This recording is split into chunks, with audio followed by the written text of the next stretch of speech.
दोस्तों, इस कहानी को एक बार अंत तक जरूर सुनिए।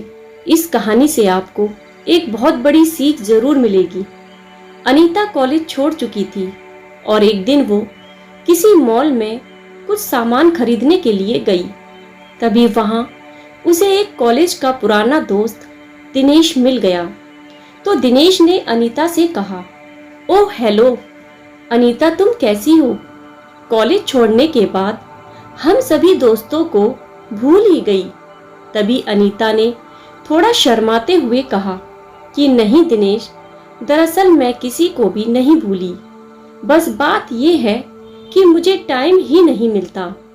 तभी दिनेश ने अनीता को ऊपर से लेकर नीचे तक उसे घूरकर देखने लगा और अनीता को देखकर वो अपने मन में ये सोच रहा था कि वाओ, कितनी सुंदर है अनीता, इसका तो नंबर लेना ही पड़ेगा।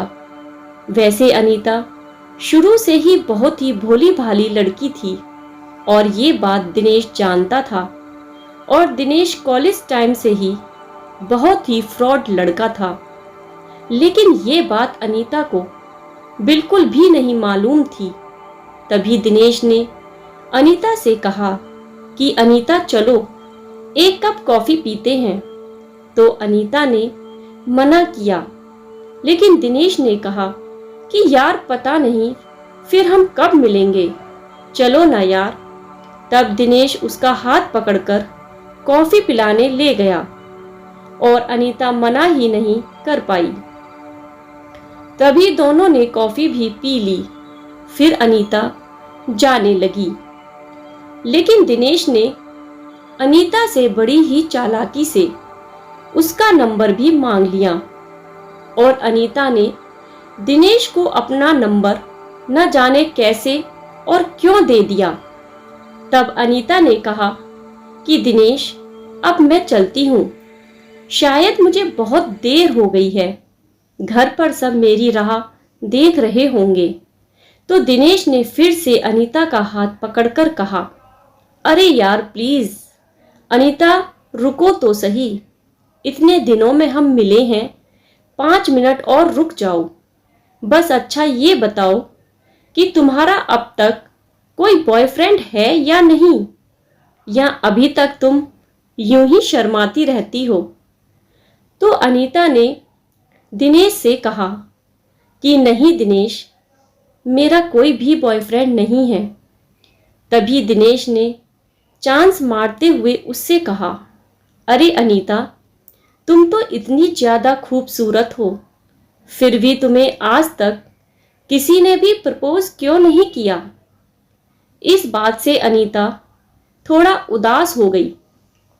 इतने में ही दिनेश ने अनीता के कंधे पर हाथ रखते हुए कहा कि तुम चिंता मत करो अनीता, अब जल्दी ही तुम्हारी जिंदगी में एक बॉयफ्रेंड आने वाला है और वो तुमसे बहुत ही ज्यादा प्यार करेगा। और दिनेश ने अनीता के हाथ पर हाथ रख दिया, मानो जैसे अनीता के अंदर कोई करंट सा ही लग गया हो। लेकिन शायद वो दिनेश की आंखों में उसका फ्रॉडपना बिल्कुल भी नहीं देख पाई और वो दिनेश का हाथ अपने हाथ पर से भी नहीं हटा पाई। तभी दिनेश ने अनीता को उसके साथ एक सेल्फी लेने को कहा, लेकिन ना जाने अनीता उसको मना नहीं कर पा रही थी। शायद दिनेश उसके भोलेपन का फायदा उठा रहा था। अब तो दिनेश न जाने उसे व्हाट्सएप पर क्या क्या भेज रहा था। कभी उसे गुलाब का फूल भेज रहा था, तो कभी उसे हर्ट या किसिंग वाले मैसेज भी भेज रहा था। और अनीता को कहीं ना कहीं डर लग रहा था। लेकिन दिनेश ने उसको कहा कि अरे यार, तुम तो कुछ भी नहीं भेजती। मेरे दोस्त की गर्लफ्रेंड तो रोज ही उसे एक किस देने एक बगीचे में जाती है और वो तो अपने घर वालों को भी कुछ भी नहीं समझती। इस बात से अनीता का हौसला बहुत ही ज्यादा बढ़ गया। एक दिन अनीता के घर पर कोई भी नहीं था।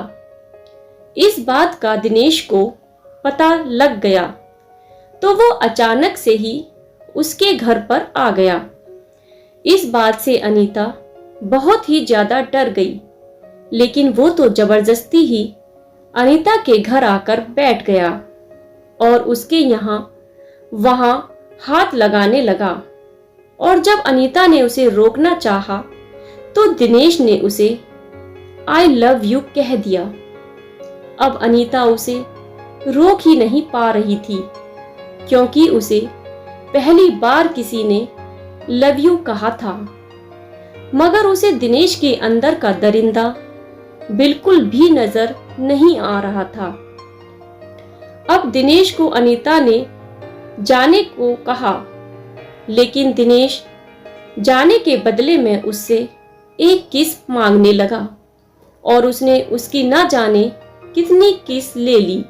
और किस लेते समय उसने उसके साथ एक सेल्फी भी ले ली। फिर वो वहां से चला गया। अब अनीता को बहुत ही ज्यादा डर लग रहा था, लेकिन उसने दिनेश के बारे में अपने घर वालों को कुछ भी नहीं बताया। अब दिनेश पूरे दिन ही अनीता से फोन पर बात करता रहता था।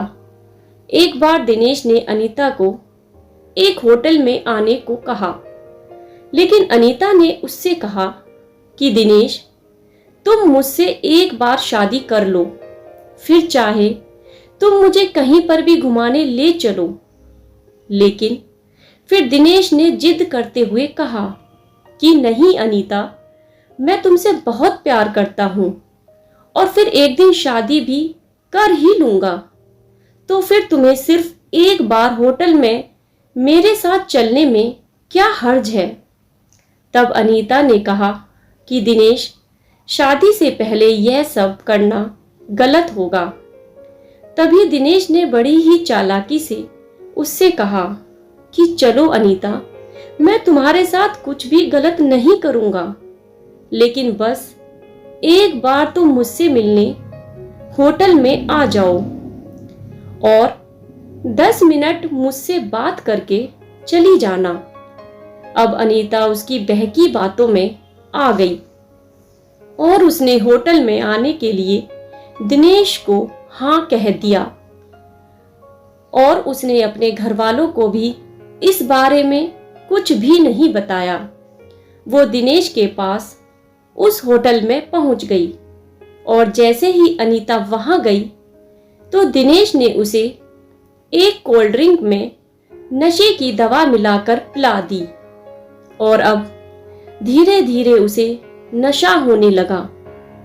तभी अचानक अनीता के सामने दिनेश का एक दोस्त भी आ गया और वो दोनों ही अनीता को देखकर मुस्कुरा रहे थे। अब अनीता सब समझ चुकी थी कि दिनेश ने उसके साथ धोखा किया है और फिर दिनेश और उसके एक दोस्त ने मिलकर अनीता के साथ जो गंदा काम किया उसके बारे में मैं आपको आगे की कहानी में नहीं बता सकती दोस्तों, क्योंकि ये किसी की बेटी या बहन की इज्जत का सवाल है।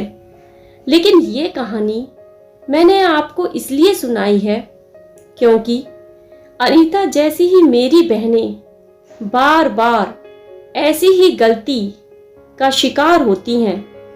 मैं उन्हें सच्चा प्यार करने से नहीं रोक रही, मैं तो बस उनको उन दरिंदों के जाल में फंसने से रोकना चाहती हूँ जिन्होंने न जाने कितनी ही बार अनीता जैसी लड़कियों को अपना शिकार बनाकर उनका पूरा जीवन बिल्कुल ही बर्बाद कर दिया है। इसलिए मेरी प्यारी बहनों, प्यार करो मगर सच्चा। और हाँ, अगर कोई लड़का आपको शादी से पहले होटल में या किसी अनजान जगह मिलने को कहे तो समझ जाना कि आपकी इज्जत और आपका जीवन बहुत ही ज्यादा खतरे में हो सकता है। और अगर आपको आपके बॉयफ्रेंड पर पूरा विश्वास भी हो तो प्लीज एक बार अपने घर वालों या किसी भी नज़दीकी सहेली से सलाह ज़रूर लें ताकि आपका जीवन हमेशा सुरक्षित रहे। इसलिए दोस्तों, दोस्ती करो पर बहुत सोच विचार कर करो, उसे आजमा कर करो। दोस्तों, आशा करती हूँ कि आपको इस कहानी से सीख मिली होगी। तो प्लीज़ प्लीज़ इस कहानी को लाइक कीजिए और अगर आप चैनल पर नए हैं तो इसको ज़रूर ज़रूर सब्सक्राइब करें। धन्यवाद।